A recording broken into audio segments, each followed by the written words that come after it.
conceive, believe, achieve. Shut the up. You're listening to Believe You Me with Michael the Count Bisping and Paul Felder. Incidentally, this is crazy. This is nothing to do with the show. Welcome to the show, everyone. Believe You Me podcast. We're back on a Monday. We got lots to talk about. We got a lot of madness that went down in Vancouver. We got UFC 321 to predict. We're going to talk about lots of stuff. We're going to have a laugh. So thank you for joining us. We're not getting into acting stuff, but I did 2 movies this year. So I qualified for the health benefits on SAG.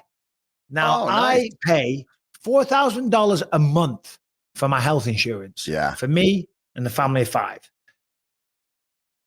For SAG, now I've got this, my payments for a year, for the whole family, $3,000. Wow. And Rebecca went to. Let me ask you this, Michael. What do you have to do? How busy do you have to stay in order to keep it? Is it year to year then? Yeah. I don't know. keep them. Hey, you take whatever comes your way now. Even if you're working for the insurance, it's worth it at this point. Yeah. But the point I was going to bring up is that we didn't have dental cover on that. Rebecca went to the dentist for a cleanup and a filling, everything covered. Yeah. Mike's got the SAG. He qualified for all the insurance with Screen Actors Guild. It's apparently really good. Yeah. Awesome. Anyway, enough of that shit. Welcome to the show, everybody. Paul, you were in Vancouver at the weekend. Yeah. Nice job, as always. Yeah. Thank you. Where do we start? There is a lot of controversy, a lot of stuff to talk about. Yeah. I mean, you were there, Paul. We'll start with the main event, Renier de Ridder. Yeah. I'll give my take first. Started off really well, got tired. Brendan Allen started taking over. I mean, it's as simple as that, really. And then the longer the fight went, the more of a beatdown Brendan Allen was giving him. And then at the end of the 4th round, I wasn't sure. I didn't see what happened. Apparently, the coach told the doctor that. Apparently, he basically threw. I don't know if he technically threw in the towel because I didn't see a towel either. That's what I think confused a lot of us. But I think he basically said, that's it. I'm not letting him go back out there to take another round because what was going to change at that point? He could not get up off the mat. And that started even before we got there. It happened around before that. It kind of happened just from the beginning of the fight. He just seemed to have, it seems like he put everything into that first round and trying to hold him there, squeeze him, look for that submission. And Brendan stayed calm, fought through it. And he even said, I could feel him squeezing with every ounce of his life to keep him there and try to get those positions. And he's got some things to work on. And here's an interesting thing. From the desk, I was told by, I think, either Anthony or Chiesa told me that when they were interviewing him, asking him, what was the difference between when you were supposed to be fighting Fluffy and then when the fight got switched to Brendan Allen? He said, well, I was doing tons of cardio to prepare for Hernandez. And then when I got the fight with Allen, I didn't have to do that as much anymore.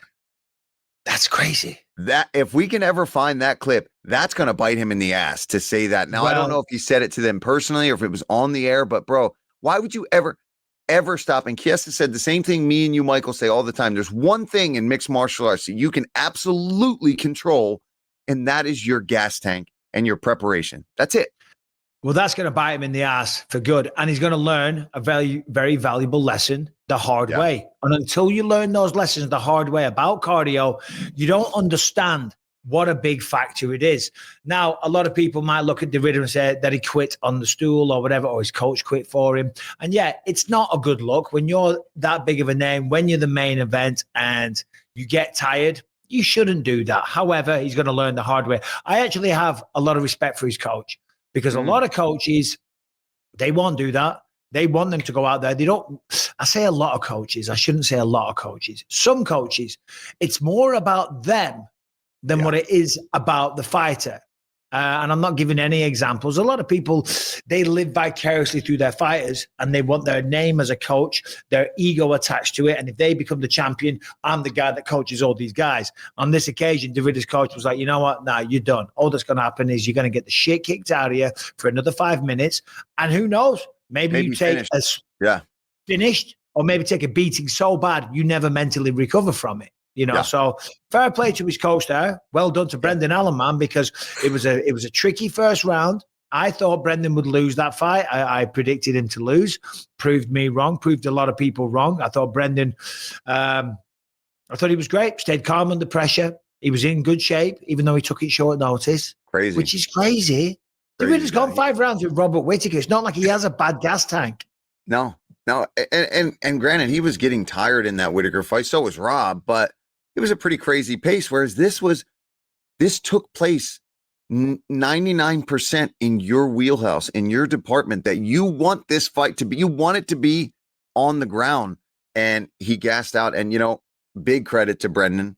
He took the opportunity and he went in there and he did his damn job. You could tell, he said it from the beginning. This was a fight that he knew he could win. A lot of people thought he was crazy. A lot of people counted him out, and for good reason. I mean, RDR has been on a real crazy win streak. Brendan has been back and forth. He's gotten a couple wins. He's gotten some losses. And I think for him, honestly, and I think this proved it yet again, for him, it's definitely mental, and he's admitted it himself over the years. He seems to be in a good place right now. Yeah, he said that, like, when I'm right between the ears, when I'm focused, when I'm dialed in, I'm a dangerous guy in this division. And he is. We've seen it time and time again. The guy's got 6 rear naked chokes. He's beaten some really high-level contenders in the middleweight division. He's been in the UFC at, 28, 29 years old for a long time. He's a veteran in the game, under 30 still. And I think maybe leaving Killcliff, getting a fresh start with Bilal, who's an old friend of his. We used to all train at Rufus Sport and train together years ago. And he seems happy there. He seems to be in a good place. And, hey, you train with Bilal. There's one thing Bilal is going to do. It's going to push you to the limits. He's going to get you in great shape, and he's a very good motivator as well. Yeah. Well, that's what I said, excuse me, just repeating a little element there. So excuse me. Yeah, that's what I said. I like that. Repeating a little bit. Burping. I'm burping over here. My bad. I know, but I like repeating. I'm drinking a non-alcoholic beer right now, Michael. What's the point? Because I wanted a beer during the show. I like that feel, but it's only 1 p.m. here still. And I'm going to go train a little bit later today. I was like, yeah, I'll save it. I've got a Sapporo in the fridge. I would join you, but I got to get on a plane to Abu Dhabi. We're not getting into travel stuff. As soon as I finish this, I'll be off to Abu Dhabi. I said, smile on your face. Oh, I can't wait to do that 16.5-hour flight. I said, Alan's got a good chin. He can land a good shot. He's got excellent Thai boxing. He's got great grappling and jiu-jitsu. He's got a gas tank. I said all of that. I said it was this thing that lets him down. So, it seems like he's turned the corner, got the biggest win of his career, I would say, because the Ridder probably was going to be in line for a title shot if he got that done. I think now it's clear Imavov's going to be the next guy to fight Hamzat Chimaev. Hernandez is out for still a little bit. So, hey. And Brendan made good call outs too. Like he made the call out. Why not shoot your shot for Chimaev? You're probably not going to get it, but hey, no, why not? And then he also mentioned, he wants Strickus. He wants some of these other guys. Sean, he wants to run it back with Strickland. Like, I think that makes sense. I think if Brendan goes and beats one of those guys one more time, then he could potentially be in line for the winner of Imavov and Chimaev. So, great call-outs, good interview on the desk. Again, I talked to him. I talked to Bilal backstage, and Bilal was just like, man, I don't know why people keep downing this kid. He's so good. It's just sometimes you show up, sometimes you don't. I think it's mental, and if he could stay mentally focused, he is a real contender. Well, if Harrington was here, I would abuse him for this take and don't all start. Oh, leave Harrington alone. He was here. He just vanished. Oh, well, there he goes. He put this in the notes. He said, the Ridder made a statement, and he puts a link to his tweets claiming that he had multiple injuries and that he had norovirus. So the Ridder did tweet. He put, I'm still furious about that loss. Norovirus crushed me during fight week. I picked up a serious spine injury the day before. I broke my hand in round 1 and I injured my neck in round 2. I still gave it my all. I'll crush anyone for that belt. I'm like, Harrington, do you not see the sarcasm? Jumping off the page. He's mocking all fighters that don't being Dutch. own their losses. He's being Dutch. Still got a great sense of humor. Yeah. Because I talked to Dern, obviously, as you know, we talked to him in fighter meetings on Thursday, and he was completely fine. Not sick. And if he was, I'd be upset that he was literally right next to me during the fighter meeting, shaking my hand. His wife was with him. Hey, he had a bad night in the office. He got bested. That's it. It happens. And I'm glad to see that, the guy fought 4 times this year against really good competition, 2 main events. 2 of them went long into the 5 round. One went all 5 rounds. This one went into the 4th, almost into the 5th. So, DeRitter, we still love you. Go take a break, bro. Go rest up. Go enjoy the family for a little bit. And next time, work your ass off and do shitloads of cardio. Don't skip that cardio, man. Important. Doesn't matter how good you are. You get tired, you're FUCK'd. Simple as that. Fact. And I talk about it all the time, but you weaponize your cardio. As soon as someone gets tired, you're like, oh, baby. Oh, baby. We're in the driver's seat. Michael, you can be not as skilled in this game if you've got a gas tank. If you're fighting someone that maybe is technically a little better, but you're tough. MMA comes down to so much. We talked about it just now with Brendan Allen. Your mentality, your cardio, and your toughness. It's not just a sport of skill. It's a sport of skill, toughness, durability, all of these things. You've got, and the champions usually have a good damn mixture of all of those things to get to the top. I mean, again, let's talk about this one. There's a lot of controversies on here. Mike Malott versus Kevin Holland. Let me ask you, because I paused that knee. And by the way, I'm not saying that Kevin Holland was faking the injury, because he was clearly hurt. And he was, I mean, the 5 minutes went, the doctor came in, it looked like it wasn't going to continue at some point. And then even when the fight started, he was still visibly hurt. I wondered if Kevin Holland was playing possum and then all of a sudden was going to go on a crazy attack. But also when I looked at the replay, it didn't look like it hit the groin. Obviously, they declared it a foul. Am I crazy in thinking that? No, when you watch it, and I think at first they didn't think that it hit the cup. I think they were about to restart the fight. And then I think it was Herzog that looked at it and they were giving him the benefit of the doubt, because it does look like maybe the shin, as it went and he hit the body. That one glanced the cup. That was the first one. And that one hurt him a little bit, but it was the second one that seemed less egregious. You're right. Yeah. That really seemed, I mean, look, listen, I'm not saying that Kevin Holland wasn't hurt. And as Jason Herzog said, that is maybe a good thing to consider, because I'm looking for the point of the knee and where that connects. That doesn't mean that the shin can't do some damage as well. So good point. But anyway, Mike Malott got the job done. Screwed up there though, because we're watching that, right? If you come in, and I actually talked to Ricci about this afterwards. If the doctor comes in and he asks you, do you want to continue? You have 2 options. You say, well, actually, I guess there's 3 options here. You can say, yes, I do. The fight continues. No, I don't. The fight is over. If you do not answer the question, it is the doctor's job to assume you don't. This is a combat sport where dangerous things can happen to you if you are not ready to go out there and compete. And if you're hurt and if your groin is bothering you, then it should be stopped. The doctor, when he didn't respond, if he doesn't say yes, the fight is over. But I'm not disagreeing with you, but I also question, why is the doctor in there in the first place when there's a 5-minute time bracket? Yeah, they're giving 5 minutes. Exactly. So maybe at 1 minute mark, I don't feel like it, but give me another 4 minutes and I might be fine. So the doctor should only prepare to walk in at the 4-minute mark and go, right, okay, it's almost 5 minutes. How you feeling now? Are you good? Yeah, they came after the 5 minutes. Oh, he came after the 5 minutes. Apologies. So time is already done. We're still waiting for a clarification on if he wants to continue. Clearly, Kevin didn't feel good about fighting, man. And he's tough. He wasn't going to say no.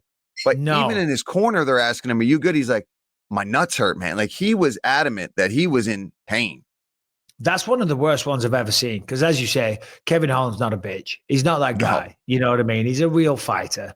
And I was saying this, I did a little live stream on Saturday because Kevin Holland came under a bit of public backlash, but everyone gets their turn. You know what I mean? It was my turn last week. It'll be my turn again in a couple of weeks. Kevin Holland had it when he went on the Rampage Jackson podcast and did the whole 45-70. He was a bit of a dick with Rampage and whatever. But you can't deny that Kevin Holland's good for this sport. Right, because he's a big personality. He shows up. He fights his ass off. He's willing to step in there seemingly every couple of months. You know what I mean? I think he's great for the sport, and he's not the type of guy to fake an injury like that because he doesn't want to fight. I like Mike Malott. I think he's a great fighter and he's very clean cut. I didn't like when Kevin was backing up and Mike Malott did this to the ref as if to say, are you going to stop this fight? It's like, bro, you need him, you know? Yeah, get in there. And yeah, it was a weird fight. It was a fight I was really looking forward to too. And you know how that is when there's a fight that you've got lined up on the card that you're like, this is going to be interesting. Yeah. I thought it was going to be a really intriguing fight. That was a big step up from Malott, getting a guy that's such a veteran in Holland, and a really good chance for Kevin Holland to kind of shut up the hometown crowd and move on and fight that 6th fight in a calendar year. And that's definitely not the way any of us wanted that fight to go. Because it was a sick fight card. There was finishes galore, and then the last 3 kind of, a bit of confusion started coming in. Zahabi versus Marlon Vera. Let me ask you, I'm boys with Cheeto. Perillo's my guy. Love Marlon, love Ciryl. I thought, which round did he drop him in? Was that the second? I thought Zahabi might have just edged the first. Cheeto got the second. The third one was close. I know Cheeto's upset about it. He put a tweet out. It feels like he was robbed. I thought Zahabi might have been a little bit busier and maybe just stole it, in my opinion. I thought he won. Barely got round 1, very close. Round 2, definitely Cheeto. And round 3 was close, but towards the end, Zahabi did what a guy with good fight IQ does. He stayed busier. Yeah. He just stayed busier. And that has been the kryptonite for Vera, man. He is so good when he's on and he's landing. He's dangerous as hell. And this was him even being a little more active. Sometimes we see him even less than this. So I can understand why he's so frustrated. He's probably thinking, finally, I let it go a little bit more and I still didn't get the job done. So I understand. Yeah. Activity, as you said, it's the fight IQ. And by that, what we mean is having the realization to know that if you just take risk, if you just throw some combinations, even if they're not landing flush in the judge's eyes, you're trying more, you're pushing the pace, you're getting in the face, you're forcing your opponent on the back foot, you're trying, you're being the aggressor. Cheeto was throwing, but he wasn't throwing as much. And that just kind of cost him the fight, sadly for him. Fiorot, unbelievable. Got the job done in 1 minute, smoked Jandiroba. I know she was pissed off. Wasn't a good look. She got wobbled really badly, went down. Yeah, it was a good stop. It was a good stop. She was reaching back. She was reaching back to try to stop those shots, and she was just wide open. We all think that. We all think that as fighters. That's our natural thing. Like, I remember when Vitor Belfort head kicked me, right? And then I go down and he's on top of me, hammer fisting me with both hands, I think, and I'm covering up. Afterwards, I'm like, what the fuck? I was fine. I'm good. It's like, it didn't look fine. It didn't look good. Have you had one of those, Paul? I mean, the only time I got stopped was when I got my face split open. But same thing. I'm like holding the ref, going, "What do you mean?" Meanwhile, my eye is literally like the cut is hanging over my eye. Like, why are you stopping it? It's like I can't see. I couldn't see anything. Hated seeing Davy Grant, because Davy's been on the show a few times, and had he have won, I would have got him on, and we'll still get him on anyway, because I love Davy Grant. He's one of the nicest guys. He really is. You're so nice. He's so friendly. He's a beast inside the octagon. But we got to give credit to Charles Jourdain. Beautiful flying knee. Excuse me. See what I mean? Repeating, baby. Beautiful flying knee. Fair play to Davy. He tries to get the single leg. He tries to get the takedown, then gets caught in a beautiful guillotine. Just a great performance by Jourdain. And love you, Davey, but he knows. He knows. He doesn't need that was one of those fights I was very not looking forward to and looking forward to it at the same time, because I knew it was going to be crazy between those two. But I'm a big fan of Jourdain. I think he's fantastic. I've talked to him a lot over the years. We message each other back and forth on Instagram about stuff. I think he's a cool dude.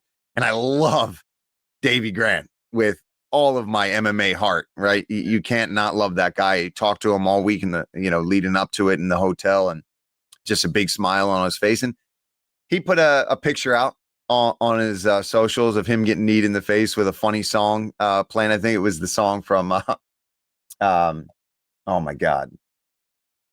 Curb Your Enthusiasm, and it's just like, Oh, shit yeah. That's pretty funny. So No, he's taking Dan. it well, man. He's a stud. Jordan, man. Jordan's really good. He's really dangerous. This episode is brought to you by Sheath Underwear. Now, Sheath makes the most comfortable boxer briefs I've ever worn. If you're sick of boxers that are too loose or briefs that are too tight, that are squeezing the meat too much, Sheath is for you. Sheath Underwear is the best. You got to get a pair. Get one pair, and it's going to change your life. The most comfortable boxer briefs you're ever going to put on your body. The stretchy fabric is made of moisture-wicking technology. They're super soft to keep everything cool and comfortable in the right place. Sheath is particularly useful for staying cool while working out. The most unique thing about Sheath Underwear is that they have these dual pouches that keep your man parts separated, your bloody balls separated from your penis, which prevents things from sticking together, keeps them right where they need to be. I was a little skeptical about the dual pouches, but let me tell you, they're a game changer. And by the way, if you're not into that idea, you don't have to use them. You just wear them like a normal pair of undies. They're the most comfortable pair of boxer briefs you've ever worn in your life. Plus, they've got brand new materials like bamboo and mesh for even more cooling comfort. Right now, go to sheathunderwear.com. Get the best underpants you're ever going to wear. If you use promo code BELIEVE20, you'll also get 20% off your order. That is sheathunderwear.com. The promo code is BELIEVE20 for 20% off the most comfortable underwear that you ever wear in your entire life. Right, this brings us to, and I love Big Dan Mergliata. I think he's brilliant. So do I. I've been a fan. I've worked with him alongside. I think the first time he called my fight was 2006, almost 20 years ago. Anytime I see Big Dan, he's always cool as hell. He always asks about my old man. He's like, how's Pops doing? He's great. He's awesome. But he made a big mistake. Yeah. Saturday night. We're all human. We all make them. God knows I've made them, but we can't pretend just because we like the guy, he didn't make a mistake. We can be respectful about it. A big one. What was the situation again? So Frivola was hurt bad by Kyle Nelson. Wild overhand right. Yeah. And he's hammering away. Yeah. And there's time. The 3 seconds goes, and he's trying to finish. Dan gets him real close, stops them. And then there's time on the clock. So everyone thinks the fight's over and he's on the cage. I think, and I don't even think it's a case of he stopped it and then felt bad about stopping it. I literally think he stopped them because he thought the round was over and there was still 3 seconds on the clock. So the horn they never blew the horn. I mean, look, listen, at the end of the day, the right guy still won the fight. I say that. Yeah, thank God. I mean, I as much as I like Frivola, thank God not Nelson won because he was probably on his way to getting a finish. If he lands one more clean shot, Dan is probably actually stepping in to stop it instead of stepping in to stop the round. Yeah, because a referee shouldn't care how much time is on the clock. It's like, there's 1 second left, let it go, it's fine. It's like, no, if you're not defending yourself, whether there's 3 minutes or 3 seconds, you still got to stop the fight. So that's why you get saved by the bell if the bell goes in time. I mean, what can we say? He clearly, for some reason, thought the round was over.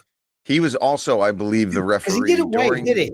I don't think he did. I think he just stopped it. Like, I think he just put his hands on them and broke it up. But and that's what they said. Yeah, he never waved it off. It's like, then what were you doing, man? And I'm with you. Like, Dan's an East Coast guy. I think he's been reffing my fights for CFFC and regional shows since I was first starting, and I have nothing but love for the guy. But yeah, that was a big screw up. And you know what? I talked to Kyle Nelson though when we were on the same shuttle leaving for the airport yesterday, and man, the dude don't give a shit. He's taking it in stride. He was there with his wife and some of his kids and stuff, and I think he's just happy to get another W, and he's up at 155 now. I think he's finally found his home. He's going to stay there. He's a big dude to be making featherweight. Anytime you win, you don't care. It's like if you get the absolute living shit kicked out of you and you're black and blue, half your lungs falling out, your face is falling off, you've lost an eyeball. You don't care if you got the win, Nope. But getting on that flight home from China or wherever it may be, and you're black and blue and you're sore as hell. And you lost. It's like, oh. Yeah. Why am I doing this again? We've all been there, man. It's the worst. I mean, I'll never forget coming back from Brazil because of that one with the cut. I got a whole eye patch on my face. I'm coming back from Brazil, flying economy in the back. You know, I was just in a miserable man. We got to also talk about the Drew Dober situation, which started with a nut shot where the ref took a point right away in that one. Didn't play around. And then Dober did what you got to do when you lose a point like that in a fight that's seemingly going back and forth. It's a pretty close fight.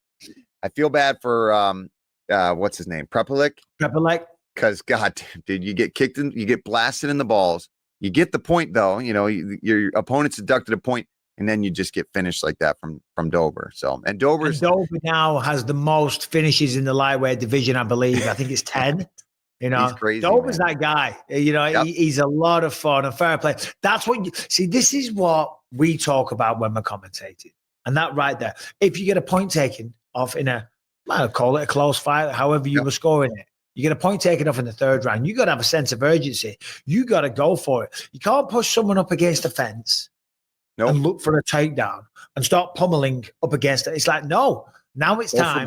The swing, man, because I'm about to lose the fight. And Drew Dober is the embodiment of that. So fair play to that man. Love it. Yeah. Love that about him. What else did we have on there before we move on? Anything stand out from your side, Paul, being cage side?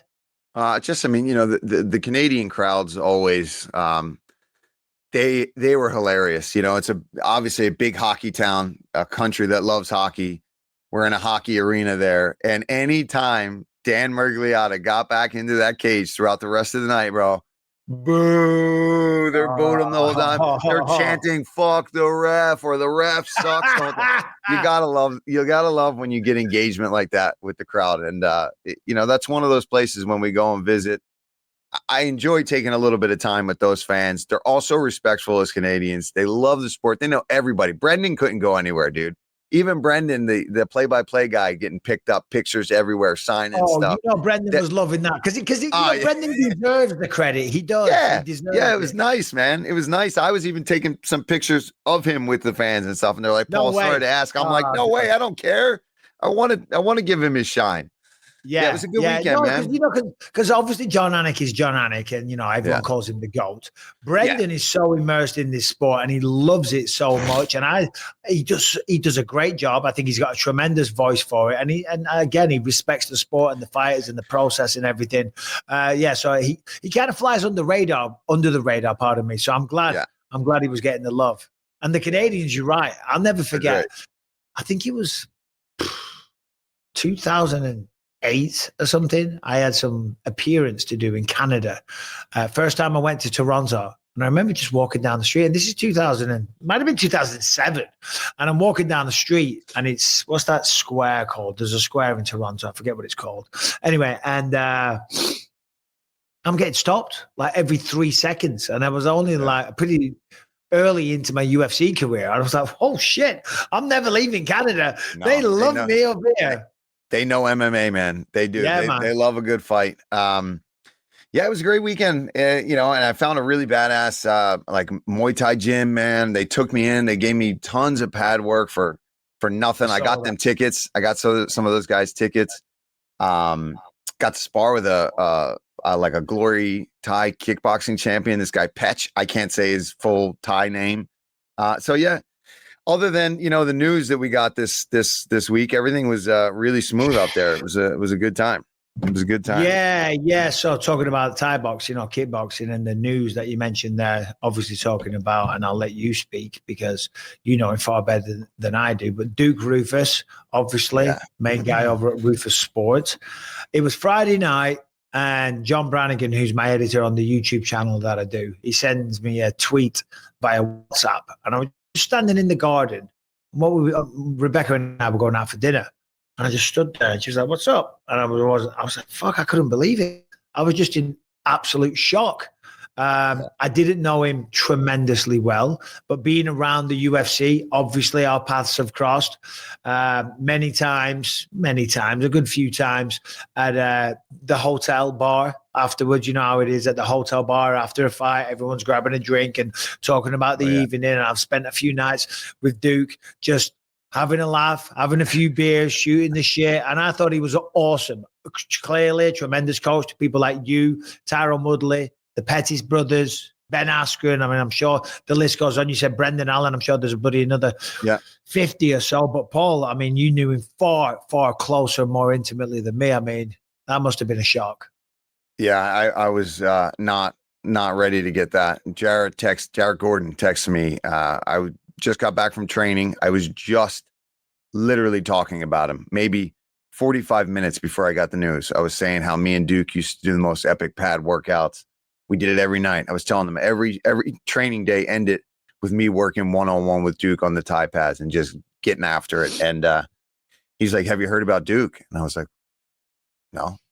Like what? Exclamation point, you know? And he's like, "Yeah, he passed away yesterday." I was like, I you know, it is one of those things you don't even know how to handle something like that. And yeah, man, he's a guy that took me in. I was on a losing streak in the UFC. I needed to switch things up. Brian Butler set it up for me to go out there and check it out. I go to this gym with all my stuff. I don't know how long I'm going to stay there. Duke literally builds me an apartment basically in the gym, gets me like a station to cook on, gets me a TV with cable, gets me a microwave, gets me a coffee maker, gets me a futon, sets it up. I don't have to worry about anything. I can just live in the gym and do anything. This guy just met me that day that I showed up in the gym and did all that for me. And that's the kind of guy he really was. He was obsessed with this sport and with coaching and with getting guys to be just better athletes and better fighters. The most creative striking coach I've ever worked with. And yeah, I'm actually going to go with my whole family. We're going to fly into Milwaukee on Thursday, and we're going to spend Thursday, get there early afternoon. We're going to spend till Monday. I'm going to go to the gym. I'm going to train with the guys. I'm going to hang out with everybody. We're having a celebration of life for Duke that I think Anthony and a lot of the guys helped set up at a big event center there in Milwaukee on Sunday. So I think that'll help to be able to go back and see all the guys and kind of be in the gym again and kind of reminisce and see and show my daughters, especially Ruby, who's never even knew basically I was a fighter, gets to kind of go and see where I spent months at a time before she was even born. So yeah, wow. It was it's gonna be a tough day, man. Yeah. It's definitely. I mean, as you say, it's going to be a celebration of life, and you'll remember the good times and all the rest of it. But just being up there, being in the gym, being in that environment, that's going to bring back a lot of memories. Yeah. How old? 55? 55. 55, man. It's nothing. Yeah, and we talk. How many times during this podcast have we talked about? You know, you gotta enjoy it while you're here because you really don't know. I mean, Duke, and you know. One of the things that, that really hit me was when Sergio posted a thing about how he's just glad that he got to be there for that one last. He was in Dubai when Sergio just landed that beautiful. I just saw a post this morning. Maybe it's the algorithm sharing it because, sorry, I didn't mean to interrupt. No. Yeah. I just saw, and he's in Dubai. He's in the pool. Yeah. And it was like 4 days ago. Yeah. So, yeah. Not that long ago. He was just there for those fights with PFL. And yeah. Yeah, man. So, it's Scott Cushman, who's like the right-hand man to Duke. I know he's going through a really hard time right now, and he was talking to me yesterday, and he's just like, I just really want to be able to just carry on that legacy. I want to be able to keep the gym alive and keep the guys going. And if there's anybody that can do it, it's Cush. I don't know if you ever met Cush, but he's a fucking legend, dude. He's the man. Without trying to get too personal, what do we know about the cause of death?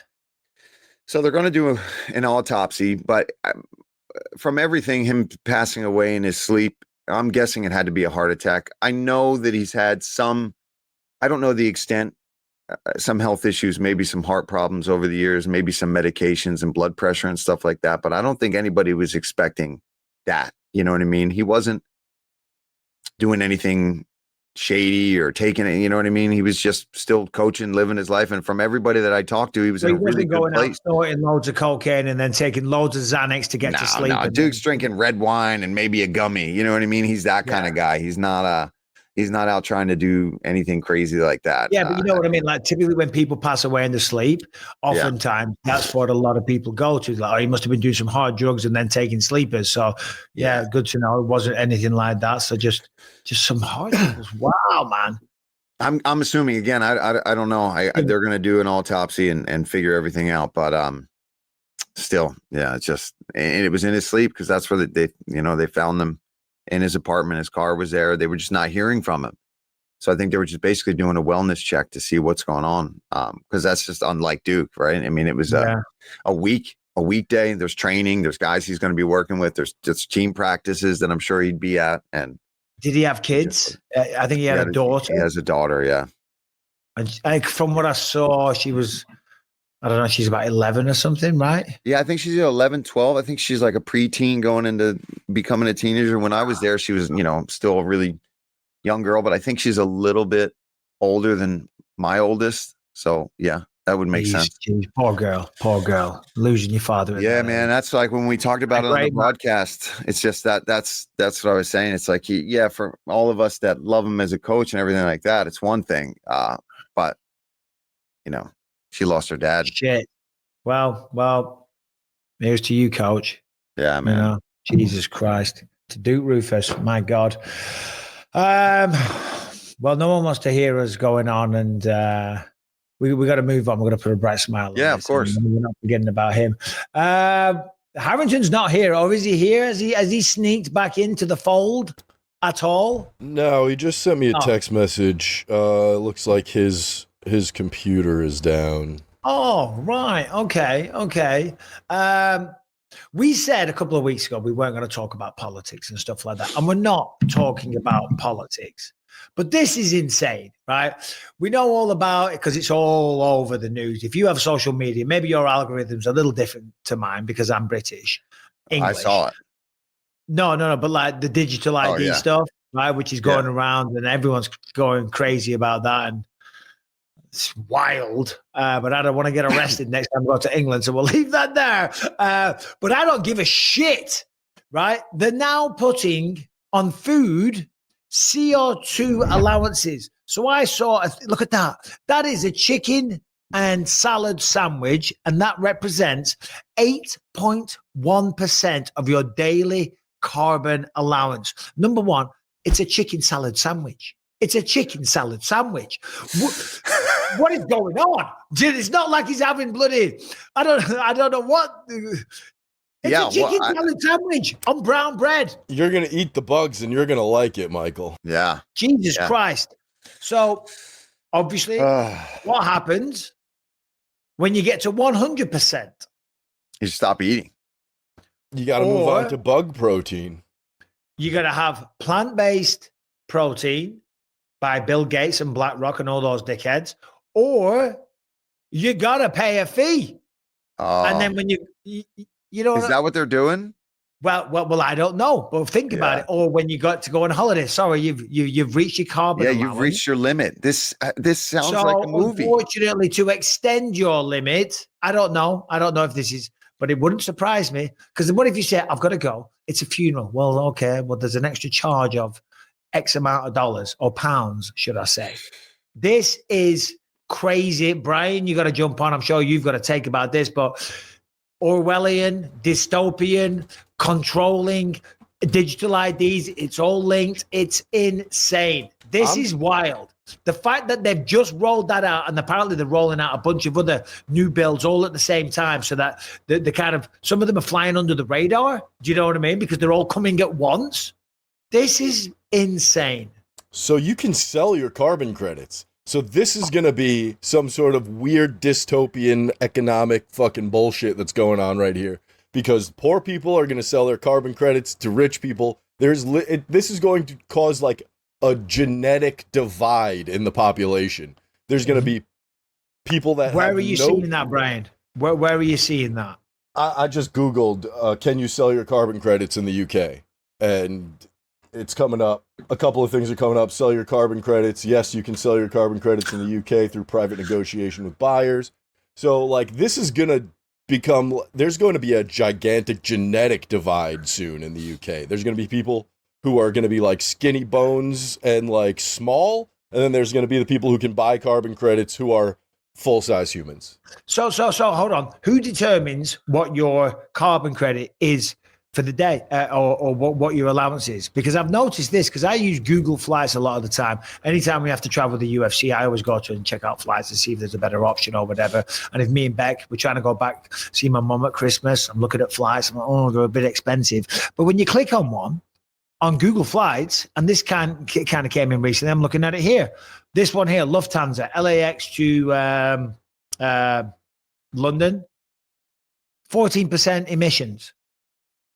I don't know what that means, but they're listing their emissions on flights these days as well. And carbon credits on your chicken salad sandwich. I mean, what have you got? Last night, I went out for barbecue here in America, and I had the barbecue combo. I got, if a chicken salad sandwich gets you 8%, I got the baby back ribs, which were delicious. I got half a chicken, not a little slither of chicken, half a chicken, baby back ribs, coleslaw, and beans. I mean, that's got to be based upon a chicken salad sandwich with that's 150% of your carbon intake for the day. My carbon emissions right there. What is going on? It's creepy, man. It's creepy. I don't get it. This can't be allowed. This cannot be allowed. And the naysayers will say, oh, well, we're just trying to help the environment. I call bullshit on that. I call you trying to help somebody that's trying to figure out how they're padding their own pocket and changing things as well in the world too. It's not just for the good of the people. I think it's a little more, I think it's a little more devious than that, to be honest. I think this is more like population control than it would be like, I want to fill my pockets. It's like, let's get rid of the excess fucking people kind of bullshit. Yeah, well, I don't know about get rid of the excess people, but I'm with you on the control for sure. They claim they're doing it for the greater good of the planet and all the rest of it. Shut the hell up. And we've had polite disagreements on this in the past, Brian. You know what I mean? Because my point was that, given 100 years of industrialization, of course, we would have had to have some impact. You said about the volcanoes erupting. And there's a lot of other. I looked into that, and apparently that's kind of true. So now it's kind of got me scratching my head. Do you know what I mean? So I'm like, I don't know what to believe or think anymore. And this is why we have the Second Amendment for real. Yeah, this is why they're going to have a general election in the UK, and what they're doing is as well, because they're supposed to have some like local elections. And if I remember rightly, I saw on the news, they're trying in the British news, they're restructuring the process or whatever to stop the local elections from even taking place, because it's ever since polling started as a practice, as a tradition, as a means of gauging how popular political parties are, they've never, ever, ever, ever been lower. So, of course, they're going to get voted out straight away. You know what I'm saying? But they're stopping the elections. Of course they are. It's like what happened in Germany. They killed a whole fucking political party. But let's a whole different story. I know. We got to be careful that. I saw a crazy story about in Germany yesterday about some... I don't even want to... Some woman, some mayor of a town... got stabbed by her kid. Got stabbed by her kids who were immigrants that she adopted from Haiti in Africa. Yeah, it's wild. She brought them in and they stabbed her and tried to set her on fire. Did you see that, Brian? I did. It's fucking insane, dude. Oh, man. Anyway, whatevs. We're going off on stuff we don't know about. But the 8.2% for a chicken salad sandwich, I would have thought that would have been a good option. Yeah, I mean, it's only 8%. Yeah. 10 sandwiches a day. You got a lot more. You got a lot more for the day. It's absolutely wild. I hope I don't get arrested next time I go back to the UK, though. What's going on in your world, Paul, other than obviously mourning the loss of a legendary coach, and you just got back from Vancouver? We're not talking about travel. There's an amnesty on that, but your travel was sweet anyway. What's going on in your world? That's it. Just a last minute road trip coming up. Going back to Milwaukee for the first time in over 4 years. So that should be fun and sad all at the same time. I believe the locals pronounce it Milwaukee. Milwaukee. I'm excited to be back in town. I don't know. Come on. I'm usually good. Give me a hint. Anyone in the chat, please let us know. Brian, Milwaukee? I'm drawing a blank. Wayne's World. Oh, I haven't seen Wayne's World in so long. I know, me neither. But I'm just pathetic like that. I love Wayne's World. What a film. I will be flying shortly after this off to Abu Dhabi. Of course, UFC. I was supposed to be doing the desk in Bristol for Abu Dhabi. Oh, really?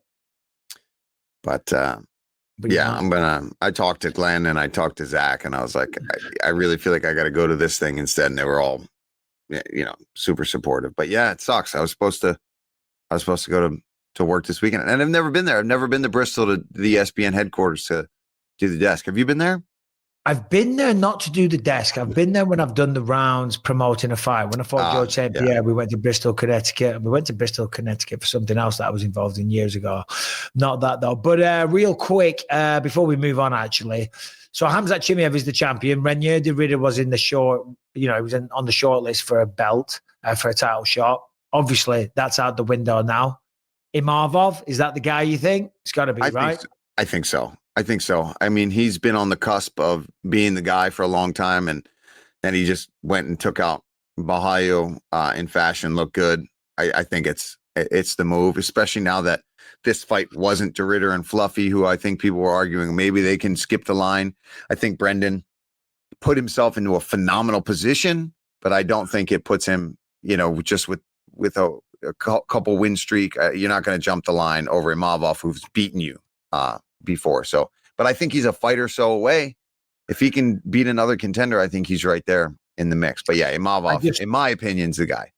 Yeah, I'm with you 100%. I just Googled Khamzat Chimaev to see if there was any breaking news. All he did was tweet, "This bullshit guy just gave up." Yeah. I mean, fair play. Yeah, I mean, that's what you do. That's what you do. Yeah. You got to talk some shit. Fair play. Yeah. The man's undefeated. People talked about Khamzat's cardio. He has slowed down before, but he didn't against Dricus du Plessis. No, he didn't. All right. Should we we won't do another non-MMA, but we'll talk about these fights coming up. Tom Aspinall versus Ciryl Gane for the undisputed heavyweight championship of the world. His first defense. If you were Tom Aspinall, would you class this as your second defense? Well, because he won again as the interim champion, right? Yeah, twice. What would you? Yeah, I mean, if I was him, I probably wouldn't. Right? You just because you're going to get shit for that. You're just going to go out there and say, "Well, this is my first true title defense," but it is really the second. I mean, you won the interim belt, you defended the interim belt, and then John Jones just jumped ship. So it's like you've been the champ really the whole time. John comes and goes and does what he wants. Those belts don't say interim on them. Yeah, I mean, he's the champ. Yeah, but we all know it doesn't mean quite as much, right? But it doesn't, and it just means you're the number one contender. But still, regardless, hasn't lost a fight. He's the champ. He was promoted to the undisputed champ. We've been through that a million times. He takes on Ciryl Gane, and we've spoke about this a little bit because it's been brewing for a while. But what do you think about this? Because Tom, his benefits or his gifts as a heavyweight fighter is that he doesn't move like a heavyweight. Out of all of the heavyweight fighters on the roster, in the rankings, Ciryl Gane is one guy that can match him for all of that athletic ability. In fact, if anything, I think Ciryl might even be more athletic. I think he might be lighter on the feet. He may even be a more skilled kickboxer. I think Tom's definitely he's got proven bigger power. Better hands. He's not everyone. He's got better wrestling. He's got better jiu-jitsu and obviously a better track record. But how do you see this fight? Man, I actually talked about this fight quite a bit to just people this weekend. And I agree with you on all that. I think Ciryl is the better kickboxer overall. I think he can move maybe even more fluid. But Tom's speed with his boxing and the power that he possesses. I was watching some of the countdown on the flight home on YouTube, just killing time. They're showing some of his pad work. Holy shit, man.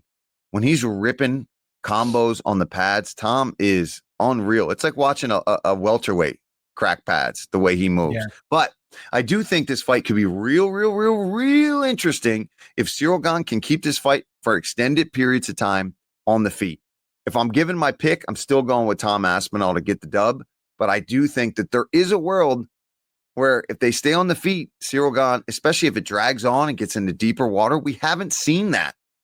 We haven't had to see that from Aspinall. It's still relatively unknown. He hasn't had to. Gone past the second round. He hasn't had to, yeah. Everybody. Now, the thing is, the big question is, because Tom has been, for the most part, knocking everybody out, right? When you start knocking everybody out, you're like, this is good. I like this. And then you get all the accolades and you get the highlight reel and you get that feedback on your fist and you're seeing people fall because we all want to knock people out. The easiest path to victory, of course, is to wrestle the guy, right? Even though Tom just came out a couple of days ago and said, listen, I can knock out any human being on this planet. And there's no way that over 25 minutes, I don't catch him. I still think, given the fact that he said that, given the fact that he's knocked out plenty of people, he has his dad with him all the time, you're going to take the easiest path to victory. And I don't see, of course, the fight starts on the feet, but I think the game plan will be simple. Look in and shoot, take him down. That's how Francis Ngannou beat him.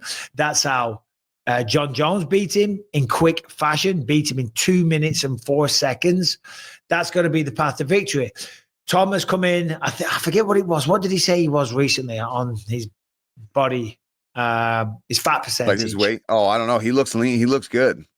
It was like super low, something like 8 or 9% or something, which is really low. For a big man, is low. For a big man. So I've got to think that's because he knows Cyryl's athletic. He knows he's quick. He knows he's fast. So therefore, don't worry about power. Worry about speed. So he's got himself super slim and in shape and even faster because the speed will, He looks unbelievably fast. I'm telling you, I was watching clips from him in training. It's scary, dude.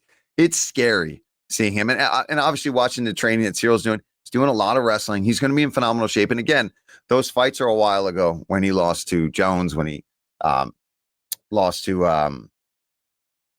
who do we just say? He lost to Jones. Well, he beat Volkov last time, but remember Dana said afterwards that he got screwed.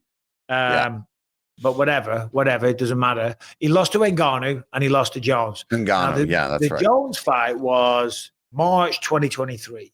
So that is like 2 years. It's like 30 months ago or 9 months. It's a long time ago.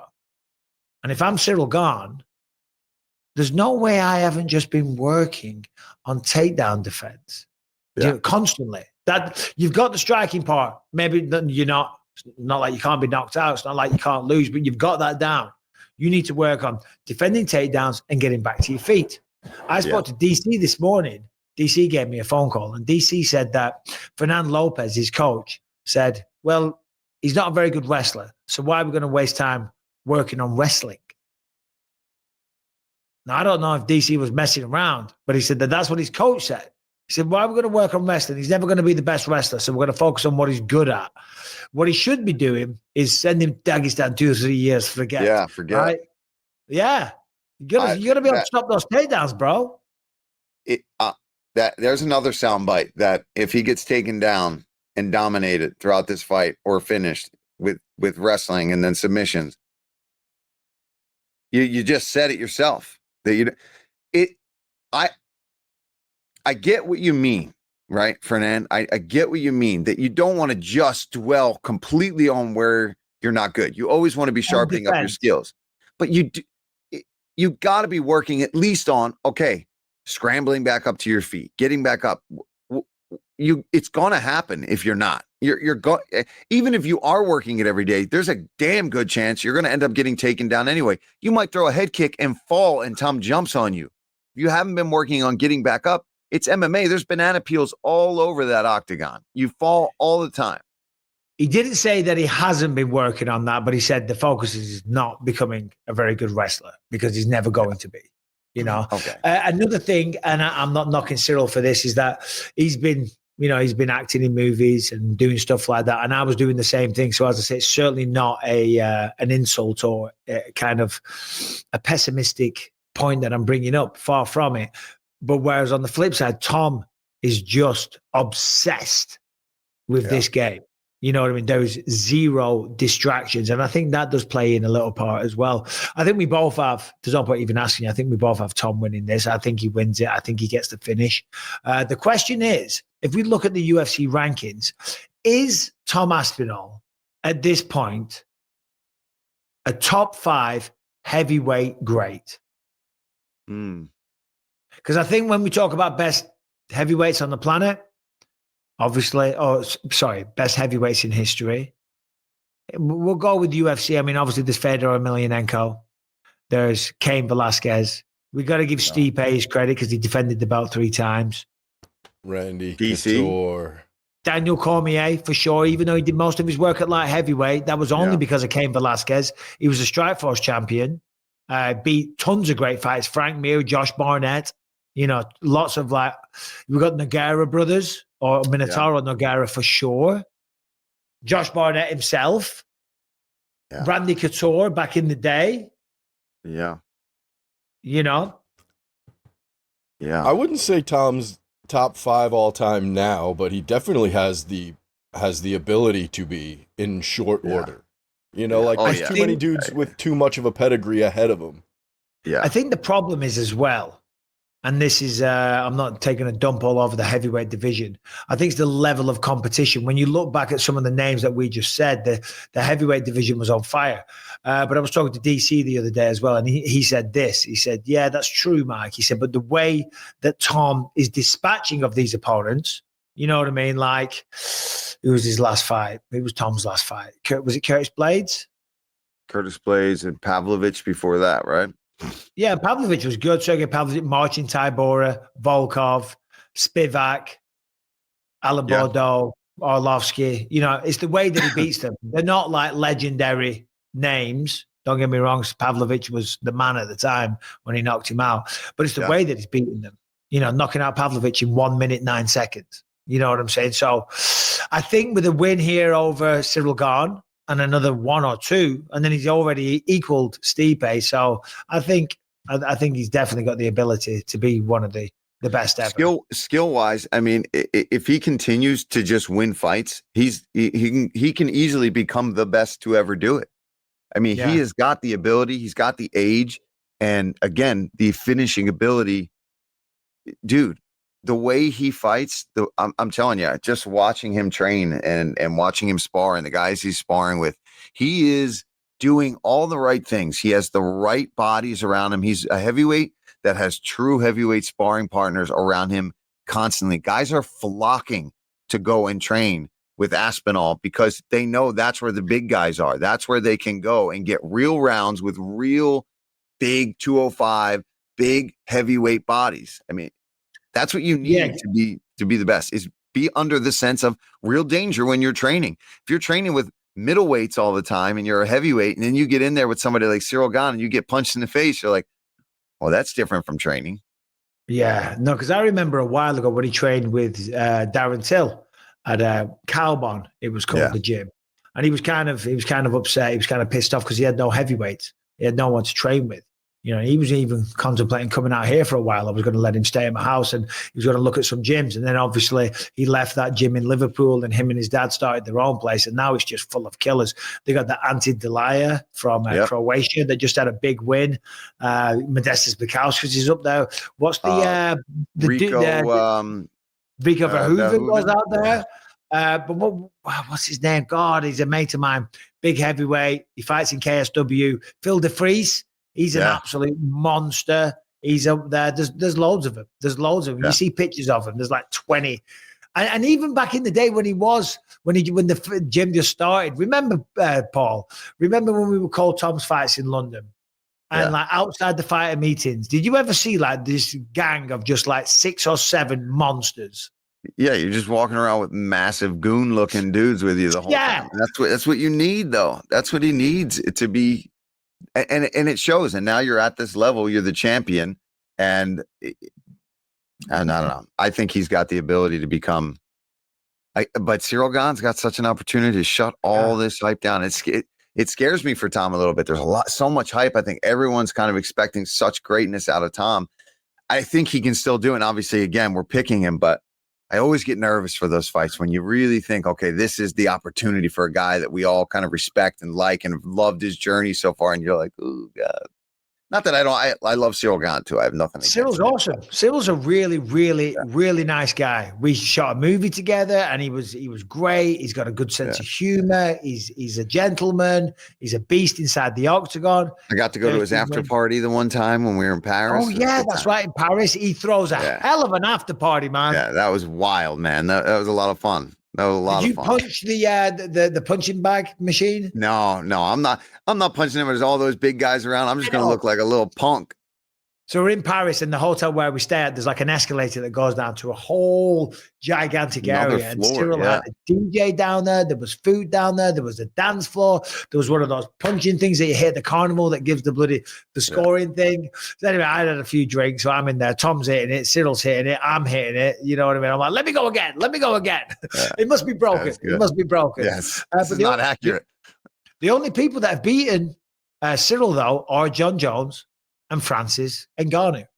Yeah. You know? So he's definitely got the pedigree, and has he worked on improving those holes? You know? He's never been knocked out. Never been knocked out. So this could be a first if Tom does it. He has been submitted once by John Jones. And he has lost via decision to Francis Ngannou. So he ain't no bitch. He ain't like it's an easy man to beat. He's elusive. He's difficult to track down and get a hold of. And that's where I think it could be real interesting, because he keeps it there for extended periods of time. He's got really good kicks. He fights well at range. He switches stances. It's hard to get your timing down. Even if you are such an elite boxer like Aspinall, it can be tough. But I agree with you that I think the quickest path to victory would be if you can close that distance, use your hands to get in close, shoot in. If I'm coaching Ciryl, though, it's very much stick and move, light on your feet, dance around, because it's hard to take someone down when they're just like fighting on the back foot. Yeah, you know, and I think the longer the fight goes, we learn a lot. If this gets past the second round, we see a Tom Aspinall that we've never seen. Yep, fair point. I assume that he's going to be able to go 5 rounds because Tom's that guy. He lives in the gym. You know what I'm saying? So I don't think there'll be any issues there, but you're right. It'll be something we've never seen. But if I'm Ciryl, or if I'm coaching Ciryl, it'll be, you know, fighting on the back foot, move, stick and move. No more than 1 or 2 shots at a time, and then you reset, move, circle, lateral switch movement. Stances, make Tom chase you, try and get him frustrated, start him getting swinging big, and then catch him, boom, and especially then move early. away. I don't even think he's going to commit early too much to big shots. I think he's going to do exactly that. Make him move, kick, inside kick, front kick to the body, flip a couple head kicks to keep the hands occupied, switching stances, jabs, and then maybe as the fight progresses and if he can get Aspinall really getting a little bit, I don't want to say desperate, but a little bit more urgency to try to get close to him, that's when you sit down and maybe put some power on something. Yeah. But sticking to that game plan is going to be tough because we're all human beings. And it's not like Ciryl Gane's a bitch either. And he's not a small little guy. And he's like, hold on a minute. The crowd's booing. I'm going to give him one. And then all of a sudden you get taken down and you're on your back. Or Tom cracks you with a massive right hand and you're face down on the canvas, getting a few more digs, and the referee stops the fight. All right, we both got Ciryl Gane. Sorry, we both got Tom Aspinall in the main event. No surprise there. All right, this episode is brought to you by mybookie.com. And if you're looking to play some bets, then get ready, because some say that Thanksgiving is the best gambling weekend of the year. But October has got the NFL, the MLB playoffs, the start of the NBA, the NHL season, and UFC 321. And listen to this. MyBookie's brand new cash out system gives you options to bet and win all season long. First 2 legs of your parlay hit, cash out early and place another bet, or just let it ride for a chance at an even bigger payday. Join us at mybookie.com for an entire season filled with daily odds, boosts, same game parlays, and huge prize pool contests. Right now, MyBookie has a no strings attached cash bonus that lets you deposit and withdraw quick. Use promo code BELIEVE on your first deposit of $50 or more, and you can receive up to $200 in cash instantly credited to your MyBookie account. That is promo code BELIEVE to claim your own cash bonus right now. You can bet anything, anytime, anywhere, only with MyBookie. I was watching a show Saturday night. It's called The Perfect Neighbor or My Worst Neighbor. Have you seen this, Paul, on Netflix? I was looking through Netflix yesterday for something to watch, and I saw that. I didn't watch it yet, though. You got to watch it. It's crazy, man. It's all. Can I spoil it for you? Yeah. Yeah. So it's all body cam footage of this woman because Harrington put a non-MMA story in about some court ruling that a neighbor can't smoke weed in their own home. It made me think. It's called The Perfect Neighbor, I believe. There's this woman. She's living in Florida somewhere, and she's living in an area. It's a bit of there's lots of kids around, and they're all outside in like the social area, the common area, and they're doing what kids do. They're playing. That's all, and they're being noisy and loud. And she's out there every 5 minutes. She's calling the cops, being a miserable old cow, right? Miserable. And she calls the cops all the time. And anyway, in the end, she shoots one of the kids' mothers who comes over. It's wild, man. You got to watch it. It's crazy. Just made me think of miserable bastards that are out there, man. You know, give it a watch. It's crazy. Saturday night, I watched the fights in Vancouver, went up to bed. We did a whole dance where we flicked through. It's the whole, do you have this every night? What are we going to watch? What are we going to watch? What are we going to watch? And I just saw this, The Perfect Neighbor or something. Give it a watch. If you haven't seen it, guys, check it out. It's actually really good. What are you watching right now, Paul? I just finished that whole Ed Gein thing not too long ago about, have you seen that? I started it, but you didn't like it? You don't like people wearing skin? I didn't get that far. It's the fact that he the voice talks like this. I'm not going to get past the voice. He didn't sound like that. Oh, did he not? Not in real life. Oh. No, there's very few recordings of him, but they got one, and I heard it. And an interesting choice. If you haven't seen it, he talks like this. Just gonna go downstairs, and I'm gonna. Oh, that's better. Cut your skin off your face, and I'm gonna wear it because I'm from Wisconsin. And I don't remember. That sounds just like I can't say as I didn't, but I can't say as I did. Did you watch Bro, The Boys? I'm sure it's a great show, and Charlie Hunnam's a great actor, but like I just couldn't get past the voice. Did you guys watch The Boys? No, I did watch not all of it, but I've seen most seasons. Yeah, The Boys is pretty good, but if you can get past some of like the more heavy-handed woke shit, there's another like spin-off series called Gen V, and it's pretty good, but there's also some like ideology shit in there, but it's not that prevalent. Oh, there's ideology shit in everything these days. Yeah. They're all trying to preach. They're all trying to send a message. Yeah. They're all trying to agenda politics or whatever. It's like, get your carbon footprint. You know, reduce your carbon footprint on your chicken salad sandwich. That should be a good option. What's your go-to sandwich, Paul? I love a BLT. If I'm keeping it super simple. But here at home, if I'm having a sandwich, it's like just a ham and cheese hoagie, lettuce, tomato, pickles on like a seeded long roll with a good amount of mayonnaise on it. I just love a sandwich, to be honest. If it's a toasted sandwich with melted cheese, bang a bit of ham on there, a bit of chicken, a bit of bacon. Yeah. And when I'm in Paris, just anything with ham and cheese. The ham and cheese sandwiches in Paris are freaking delicious. If anyone's ever in Paris, you've got to go to a place called the Butcher of Paris. The croque monsieur is a ham and cheese. Exactly. Yeah, but this is the croque monsieur on steroids at the Butcher of Paris. It is ridiculous. Shout out Butcher of Paris. Next year, I got to do it. I'm going to do it. Do you think we're going to be in Paris again next year?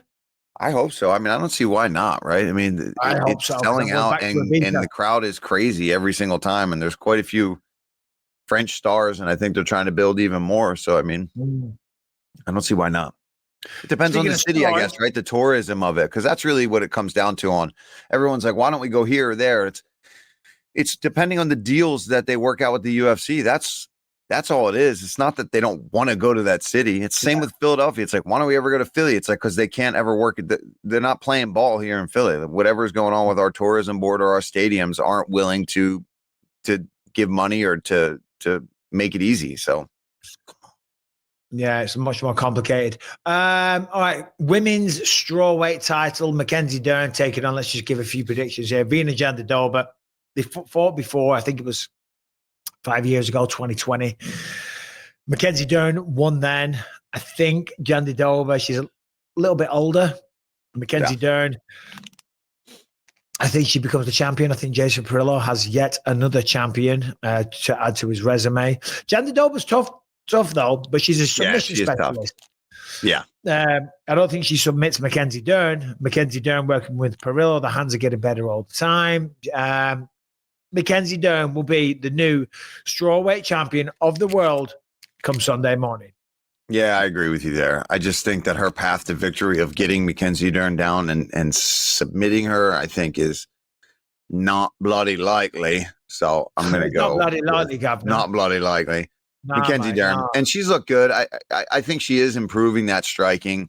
I think she's going to be in good shape. She looks like she's really fit. I think she's just going to be a little too much. Beat Lupe Godinez, beat Amanda Ribas, beat the absolute brakes out of Angela Hill back in the day. So she's nasty, man. She's nasty, especially with ground and pound as well. So Umar Nurmagomedov, Mario Batista. This is an interesting one. What do you think on that one, Paul? I'm hiccuping. I think Umar's going to be too much, although I'm excited for it. I think this is a great opportunity for Bautista. I've always liked that kid. I think he's tough. He's quiet and just does his job. Sometimes, you know, the Jose Aldo fight, I know he got a lot of crap for that, but he's just doing what he had to do in that one, and it went his way. You can't blame him for that. But I think Umar, just the speed that he strikes without that distance, the way he can mix in wrestling. Yeah, I see Umar winning that fight. But I'd love to see Bautista pull it off. That'd be crazy for that kid. Bautista on an 8-fight win streak.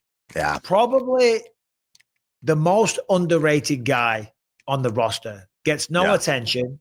You know, kind of slips through the radar of a lot of people whilst beating people like Damon Blackshear, Ricky Simone, who's not an easy person to beat. Jose Aldo, last time Patchy Mix, you know, ruined his debut by stopping takedowns a lot of the time and pushing people up against the fence. But Umar Nurmagomedov was undefeated before he fought Merab. Started off really good. And then if I'm not mistaken, he got tired basically as the fight went on, right? Don't tell me that Khabib Nurmagomedov and the whole team up there are not beasting the living daylights out of Umar Nurmagomedov. Yeah. You know what I'm saying? Brother, he's gonna come prepared. Well, he's going to come in like a maniac, okay? I've got Umar Nurmagomedov, probably via decision. But yeah, I think Umar takes it. I think he learned his lessons, just like the Ridder learned his lesson. You got to be in crazy shape. And in his defense, he was going up against Merab Dvalishvili. You know what I'm saying? You know, he was insane. Maniac. So, yeah. I've got that one there. Alexander Volkov versus Jalton Almeida. Who are you taking in that one? I'm going to go Almeida. I think he's going to find a way to get this fight to the ground, and I think he's going to sub him. Same. I agree. Jalton Almeida is a beast. The wrestling is ridiculous. I'll never forget in Sao Paulo when he took down Derek Lewis and essentially had Mount for 25 minutes. I mean, people talk shit about Hamzat Chimaev controlling Drickers too much. Almeida had the Mount for almost 25 minutes and wasn't elbow him. To do something. That was a frustrating one for sure. But since then, he is finishing people. Stopped Sergey Spivak, choked out Romanov, did lose Kurt's blades with those Josh Barnett-style elbows. Obviously, those guys are on the card. If God forbid, Ciryl Gane. Yeah, at least you got to built him back up. Twist his ankle. Those guys will be a backup fight. Let me ask you. I'm looking at UFC rankings here real quick. Let's assume that Tom wins and Jalton Almeida wins. It's got to be Jalton Almeida next, I would have thought. Who do you think is the biggest threat to Tom Aspinall in that heavyweight division? I think Jalton Almeida, given the size of the guy, given the athletic ability, because he is fast. He is jacked beyond belief. But he's fast and he's powerful and he's got crazy wrestling. It's him. I mean, you got Volkov, he's beaten. Pavlovich, he's beaten. Blades, he's beaten. Then there's Almeida. And he's fighting Volkov, who's number 2. I think not only is he the biggest threat? He should be next, potentially, unless Tom ends up getting some crazy super fight with John, which we don't know if that's ever going to happen anyway. But yeah, looking down the list, man, Tabor, he's beaten. Delia is his training partner. He's not fighting him. Parkin's down there. I think he trains with him too. So there's very few people on this heavyweight list. Derek Lewis, not going to be the guy. Spivak already beaten. Yeah, Almeida's the guy. And with that jiu-jitsu and that strength and his ability to grapple, he could force Tom into a grappling exchange and give him some trouble. I'm not saying he's going to win, but yeah, that's the guy I think we'd all like to see if he wins, of course, against Volkov. And I guess if Volkov pulls off a W, though, you give him a rematch? Yeah. I mean, he beat Sergey Pavlovich. Especially if he pulls off some crazy shit. Like if he goes and knocks out Jalton Almeida, then okay. I'll see it. Yeah. I'll see it.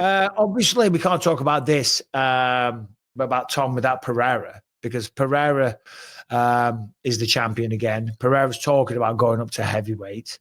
I'm trying to find the exact quote, what he said, but he said something like, if he loses to John Jones, because he wants Jones at the White House, he said, if I lose to John Jones, so what? It's John Jones. If John Jones loses to me, so what? I'm Alex Pereira. He said, but losing to Tom Aspinall, it's I'm trying to find the bloody quote. Did you see this? No. Yeah, no, he did. Did you see it? Can you find it, Brian? It was so like, is he kind of saying really like, oh, it would not be good if I lost to somebody like Tom? It doesn't really affect his or John's legacy if they fight each other and they lose to one another, because Jones is like the GOAT, and according to a lot of people, and certainly one of the best to ever do it. And Pereira is the man of the moment, who's been a champion of two weight divisions. So if they were to fight at heavyweight, whoever loses, it doesn't affect their legacy. Which I kind of get to a certain degree. But if you're going to fight at heavyweight, why not try and become a three-weight division champion, something that no one has ever done? And then that's it. The conversation's over. You're the greatest person to ever compete in this sport. No doubt about it, right? I mean, there's no doubt about it. And I don't care who the champ would have been, right? It's Tom. But it wouldn't have mattered who the heavyweight champ is. If you win at 85, then you go and you win at 205 and fight there for a while and regain it and then move up to heavyweight. I don't care if it's Derek Lewis that held the belt. You go and knock out another guy and win the belt for heavyweight. Yeah, you're going down as the biggest legend ever in the sport of mixed martial arts. Hey, you mentioned Derek Lewis there. Derek Lewis versus Tom Aspinall. I'd like to see that. And you never know. I'm not saying I'm not rooting for Tom to lose or whatever. I love Derek Lewis. Derek catches Tom, because that mother effer can knock out anybody. If he touches your chin, he becomes champion, and then Pereira jumps up. He's like, I'll take Lewis. Yeah, I got it. I'm ready to go now. Yeah, exactly. Oh, crazy. That would be such a Derek Lewis moment, and a Derek Lewis thing to do. He just stumbles into another title shot at heavyweight and knocks out potentially, this rising could be the best heavyweight that we've seen in the longest time, and he knocks him out. Even if there's an immediate rematch and Tom wins it back, he still goes down in history as doing that. So. No, of course. If Pereira was to become a three-weight division champion, the conversation's over. I want to get your take on this, because I have my thoughts, but Harrington put this in the notes. Daniel Cormier said that he had a problem with Merab's takedowns and the way that the UFC scores them. He says that Merab actually got 5 or 6 takedowns in the Sandhagen fight and 15 mat returns. Remember, he was scored as having 20 takedowns. Now, I'll give you my take real quick so you can counter, agree, whatever.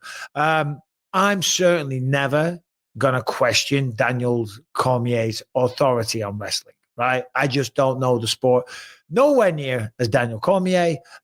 He's a tremendous wrestling talent and, one of the best to ever do it. I disagree, though. I disagree, because this isn't wrestling. And in a mixed martial arts fight, because let's just define this for anyone that doesn't know. In wrestling, if you take someone down and they have a hold of you still, and they manage to get back to the feet, and then they drag you back down, that's not another takedown. That's what they call a mat return. Okay. Yeah. But in mixed martial arts, if you get back to your feet and then they take you back down, they score that as another takedown. I think of it as another takedown because remember, when they're on the feet, and let's just say you've still got the body lock or whatever it is, there's so much other stuff you can do. You can let go and kick him in the head. You can jump on the back and choke him out. You can knee him in the face. You can do, there's so many different possibilities that you can do. So I do look at it as a different takedown. But what's your thoughts on that, Paul? Yeah, I'm sort of in the same boat as you, where it's not wrestling. We're not scoring takedowns the same as we would in a collegiate freestyle match or a Greco-Roman style match. It's just not the way it works, right? It's the same as, you can do certain in Greco style, you can do certain takedowns that you can't do in freestyle and vice versa, right? So it's just, this is MMA, and the position changing from being on the feet to hitting the mat, I don't think it really matters as long as you're in control of it when it happens. But I know DC is going to hate on both of us for even saying this. Oh, yeah. He is adamant. So. He is adamant. And when you're on the call with him, he will let you know, like, that's not a takedown. That's not a takedown. And he'll look over at the charts and he's like, oh, they scored it. They scored it a takedown. Yeah, but because in a wrestling match, if you get a takedown, what is it, 2 points, 3 points, right? So that has an immediate impact on the scorecard. Where in MMA, it doesn't in MMA. It's just a change in position. Exactly. So you're still able to take the guy down again. I guess where DC's getting upset, though, is because then it's breaking records technically, right? You got a guy like Merab who's doing all these mat returns, and then he's going to go down in history as, he had X amount of takedowns in his UFC career or in one fight. And that's where I think he's like, oh, well, he didn't really. But again, as a striker first, I also just don't give a shit. Yeah. I mean, as I said, I'm not going to argue these details with DC because I've got no authority to do so. He'll make me feel like a fool the next time I see him. He'll explain it, and I'll be like, all right, I'll just agree with him. Like, you're right. Real quick before we get to some questions, because it's a shorter one today. I've got to get on a plane to Abu Dhabi, and I haven't packed yet. Where was I? I just got back from Riyadh. I've had a very, very busy week. Did some ADR for Atlas King.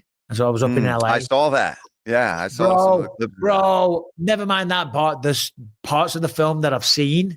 I haven't seen the whole film yet, but the parts of the film that they showed me, oh my God. It's looking good, man. It's looking good. And the score, because they had like an original soundtrack and a score done by this really, really talented guy. The music's just incredible, man. This is going to shock a lot of people. So keep an eye out on that one. But Anderson Silva versus Chris Weidman, they are rematching, and that will be on the undercard of Tank Davis and Jake Paul later this year in a 5-round heavyweight boxing match. What say you, Paul? I say go collect your bag, Chris. Go collect your bag, buddy. I hope you're getting paid a lot. I don't know. It's also so silly, but it's given opportunities to these guys to go and make a shit ton of money after their UFC career. So I'm not all that interested in seeing it. I mean, Chris is a wrestler. I'm sure he's got decent boxing these days, and he's, if he can go in there against Anderson. How old is Anderson now, Mike? That's just what I was he's got to be 50. I mean, I'm 40. He's at least 50. He's at least 50. Anderson Silva, he's 50 years old, born April 14, 1975. So, yeah, I mean, he's got to be slowing down a bit. He lost to bloody goddamn Jake Paul. Is this fight with Jake Paul and Tank Davis, is that even going ahead? Because I keep seeing that they had to move it. I know that. They had to move it because the commission, I think, finally said, we can't do this. You can't do this with this weight discrepancy here. Fair play to Weidman and Silva, as you say. Very happy for them both. Get paid. I just wonder for Chris, I guess since it's not an MMA fight, I guess he's okay because I think Chris is doing a really good job on the weigh-in show and on the desk. So I'm hoping this doesn't affect any of his contracts with the UFC moving forward because I think he's a good addition. Yeah, no, he's great. He's got a good personality. He's good at what he does.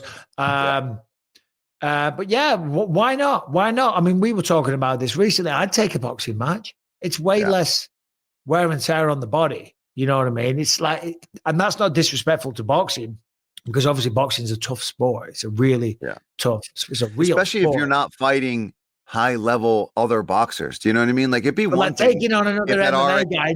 Right. Like, we're going to eliminate the kicks. We're going to eliminate the knees. We're going to eliminate the elbows. We're going to take away all the submissions.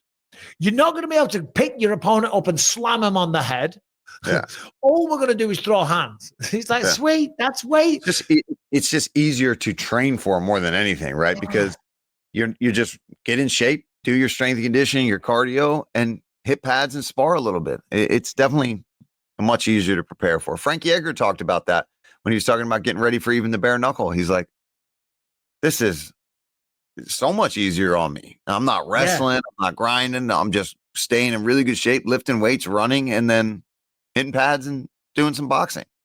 I'm not trying to get you to call anyone out, Paul, but if you could jump on a Misfits or a card like this against another MMA fighter, who would that be? I mean, I think it would have to be Edson Barboza if I'm doing something like that. Ooh. Get our trilogy going. Tony Ferguson. Brian just put in the chat. I'll take that boxing match all day, baby. Let's go. I like my chances. I like my chances today in that fight. Who would I do? Yeah, who would you want to fight? I wouldn't mind Weidman either, to be honest. Yeah, why not? Yeah. You know, two former middleweights, two former champions in the UFC. Let's go. Hey, Chris, if you're out there, buddy. Well, I mean, you are dude, out there. And you can even just have a mutual agreement. We're like, look, we'll hang out together afterwards. It's all good in there. I'm going to punch you in the face. I'm going to get paid. And then. Well, who else does that? Yeah. Who else has agreements? But that's. Aha. Yeah. On the card that Anderson and Weidman are fighting on. No one does that, Mike. No one does that. No one does that. No one wants to get sued. No. All right. Shorter show, as I said today, but we got it in the bag. Sorry, we didn't talk about, Alexander Rakic versus Azamat Murzakanov. That's a good fight as well, opening up the pay-per-view. Rakic, I love watching this guy fight. I think he's really good. He's really talented. Azamat Murzakanov, undefeated, scrolling down to his record. 15-0, 11 knockouts, 1 submission. I think, if I remember rightly, what is it? Yeah, I was going to say he's a bit of a shorter guy, 5'10", whereas Rakic is 6'3". Rakic has only lost to the best. He blew his knee out, didn't he, against Jan Blachowicz. Then he lost to Yuri via knockout. What was his last? Oh, and then he lost to Magomed Ankalaev in Abu Dhabi. So he's on a 3-fight losing streak. What do you think? Who takes that one, Paul?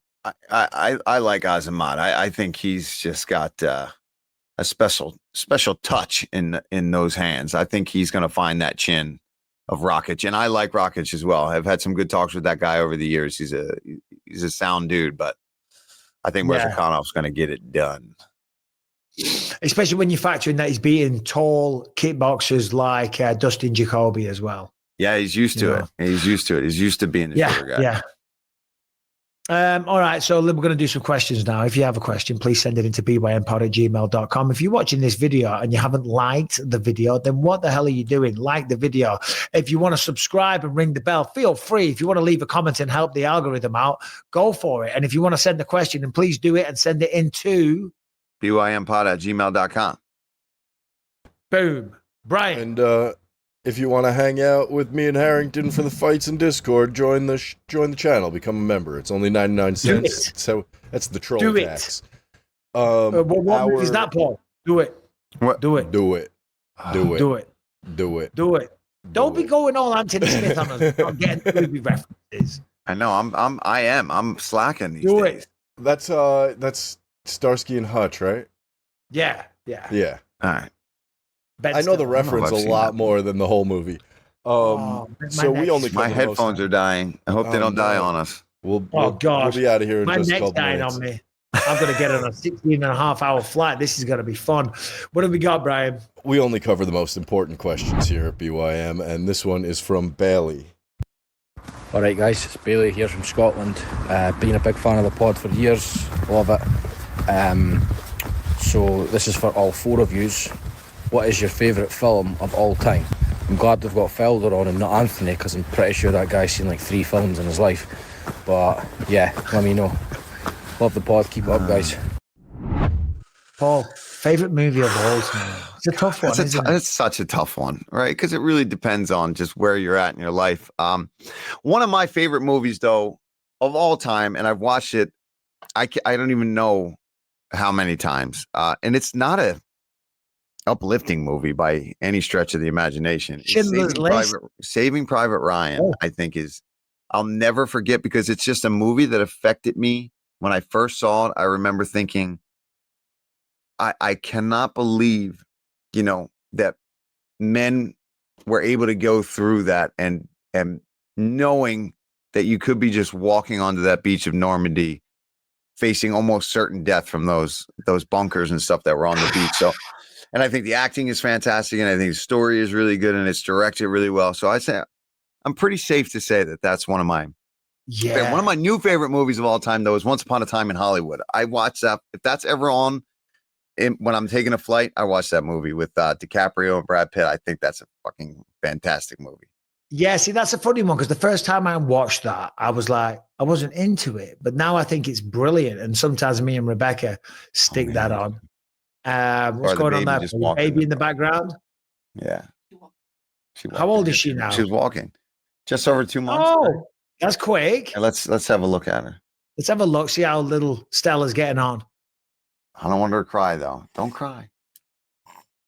There she is. Oh, go on. Does it look like me without a beard? 100%, mate. 100%. How you doing? Oh, bless. She farts like a maniac, let me tell you that. So you can look back on this, Stella, when you're older. We'll show your boyfriend. That's what you do, buddy. Hello. Saving Private Ryan, man. As you said, that opening, is it the opening scene? Or it's near the start. Yeah, basically. When it's storming the beach. Yeah. And I'll never forget that part where the guy is there, then ding, the bullet hits his helmet, and he takes the helmet off. And then, like, wow. And then he gets slaughtered. Where the guy walking, looking for his arm, and then picks his arm up and is walking around the beach of Normandy. It just really, I think they did such a good job of really showing you how absolutely chaotic that moment in history really was. And, it always made me really appreciate anybody that goes into the service for that reason. Not that people are doing Normandy type stuff these days, but still. No, but that generation, what they went through, and all people that served in the military beforehand that went into that kind of battle is just insane. And the respect that I have for people like that, and that's to fight for our freedom, it's fucking insane. My favorite, it's a bit of a different one. Back to the Future, man. Oh, yeah. It's the ultimate feel-good film. That's a good film. I have that song. Who is it? What's the song? From the first, when he plays the guitar? Johnny Be Good? No, not Johnny Be Good. That's not Johnny Be Good. God, Huey Lewis in the News. You guys how's it go? Lewis in the News? What's the song? The song from Michael J. Harrington's here. What's the song? He can't pull himself up though. He's text only at the moment. You know the song? No, never mind. Song. How's it go? I'm gonna play it. Oh, you can't play it. We'll get copyright struck. I won't play it then. You guys ever see Equilibrium? That's the power of love. Oh, yeah. You could sing it, but we definitely can't play it. Huey Lewis in the News. Come on. I hear that. My eyes start smiling.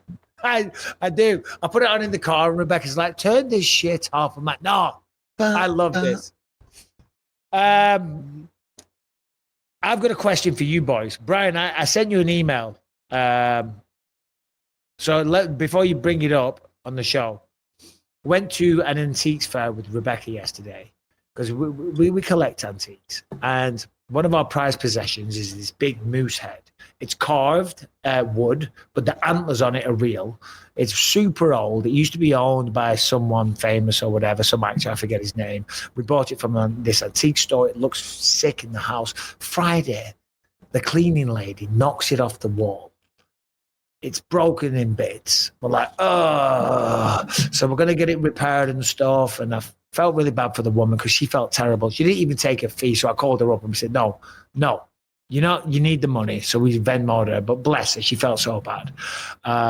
So we went to the antiques fair and we replaced it. But this one's a real one. And is this a bit much? to have on the walls in your house? Brian, bring this up. Because like this is something you'd have in a hunting lodge. But we've got that in our front room right now. Is that too much?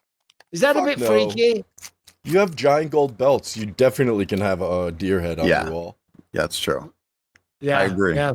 Okay, good. Because we're kind of debating whether or not it's put a badass chain around his neck. I'll put a UFC belt around his waist. There you go. There you go. Brian, what's the other question we've got? Just a moment. So the other question we have, also very important. Of course. This guy, Jeff from Australia. So, yeah, duck. Oh, anyway, boys, I'm blind. Felder, I absolutely love that. You mash as many buttons as you can. Bang, you'll get a win eventually. How good's that? Boys, my only question for us ditch digging simpletons. Explain pay-per-view points to me.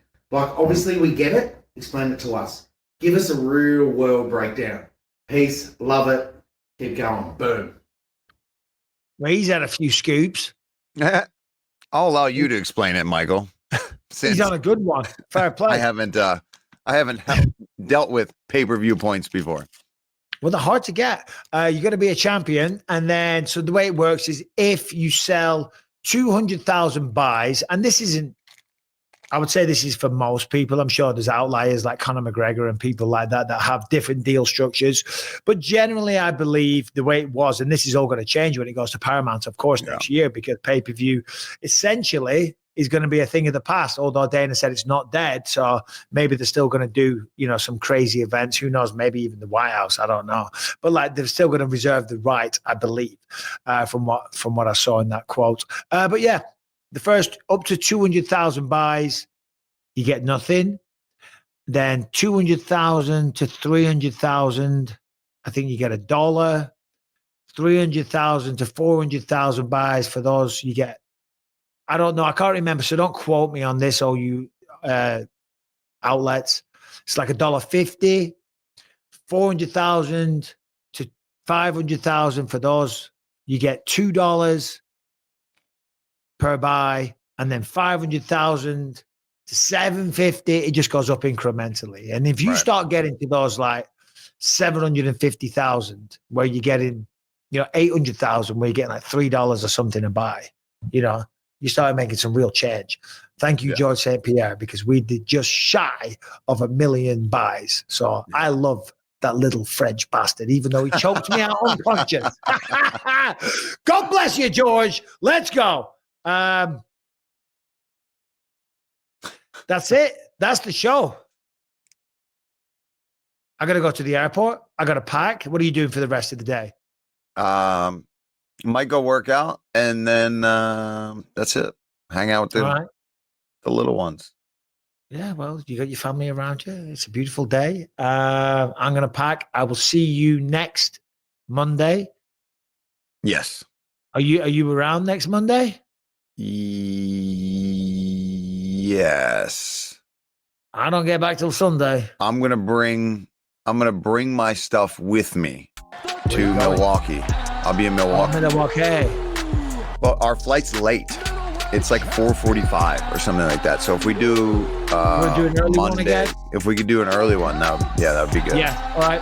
Lock it in. Guys, thanks for watching and supporting the show. We appreciate you very much. See you next week.